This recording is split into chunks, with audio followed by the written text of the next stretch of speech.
আপনার কৃত কোরবানির ৭টি অঙ্গ আপনি খেতে পারবেন না। ৭টি অঙ্গ যদি খান, আপনার মারাত্মক শারীরিক ক্ষতি হতে পারে, বিপদ হতে পারে। এই ৭টি কোরবানির পশুর অংশ বা অঙ্গ যদি আপনি খেয়ে থাকেন, তাহলে মারাত্মক বড় বড় ধরনের রোগ হওয়ার আশঙ্কা থাকবে। সুতরাং অবশ্যই আমরা আমাদের এই কোরবানির এই ৭টি অঙ্গ আমরা খাওয়া থেকে বিরত থাকবো। নাম্বার ১, মাংসপিণ্ড। পশুর শরীরের মধ্যে দেখবেন মাঝে মাঝে টিমরের মতো ফোলা ফোলা কিছু অংশ থাকে। সেই মাংসপিণ্ড, সেই অংশকে মাংসপিণ্ড বলা হয়। সেই মাংসপিণ্ডটা খাওয়া নিষেধ রয়েছে। কেন নিষেধ রয়েছে? বৈজ্ঞানিক তথ্য রয়েছে। এই মাংসপিণ্ডর মধ্যে শরীরের বিভিন্ন টক্সিন এবং বিভিন্ন ভাইরাস জমা থাকে।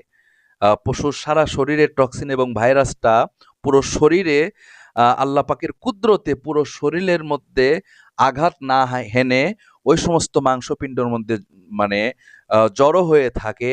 সুতরাং সেই মাংসপিণ্ড যদি কেউ খায়, তাহলে বিপদ এবং বড় রোগ হওয়ার আশঙ্কা থাকে।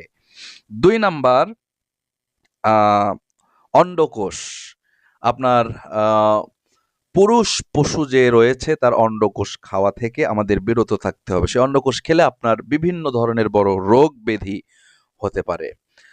৩ নাম্বার হলো, কোনো পুরুষ পশু তার যেই পুরুষাঙ্গ রয়েছে সেটি খাওয়া যাবে না। ৪র্থ নাম্বার হলো, স্ত্রী পশু তার যে স্ত্রীলিঙ্গ রয়েছে সেই স্ত্রীলিঙ্গ খাওয়া যাবে না।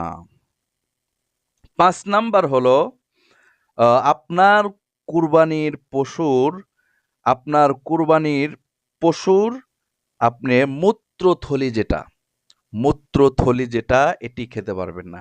এই মূত্রথলির মধ্যে বিভিন্ন ভাইরাস, বিভিন্ন এমন কিছু জিনিস গিয়ে জড়ো হয়ে থাকে, যে জিনিসগুলো যদি মানব দেহের মধ্যে ঢোকে, তাহলে মানুষের জীবনের ঝুঁকি বেড়ে যাবে এবং বড় বড় রোগ হওয়ার আশঙ্কা থেকে যাবে।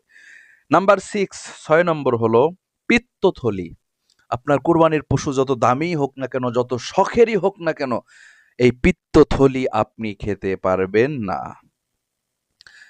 নাম্বার ৭, আপনার কুরবানির পশুর অনেক সময় আমরা ভালোবাসার পশুটাকে কিন্তু কুরবানি করি।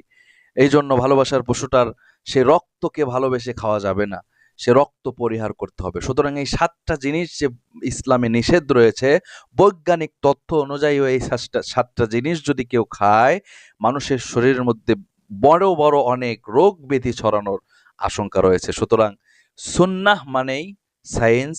সায়েন্স আজকের ১৪০০ বছরের আগের সুন্নাহগুলোকে ঘেঁটে রিসার্চ করে বের করতেছে যে এই সমস্ত সুন্নাহর মধ্যে, এই সমস্ত ইসলামের নিয়ম এবং আদেশ এবং নিষেধের মধ্যে কি উপকার এবং ক্ষতি রয়েছে। আজকের বর্তমান যুগের এই বিজ্ঞান, সায়েন্স বের করে দেখতেছেন যে পশুর এই ৭টি অংশ খাওয়া মানবদেহের জন্য বড় আকারের ঝুঁকিপূর্ণ। সুতরাং এই ৭টি জিনিস থেকে আমরা অবশ্যই দূরে থাকবো।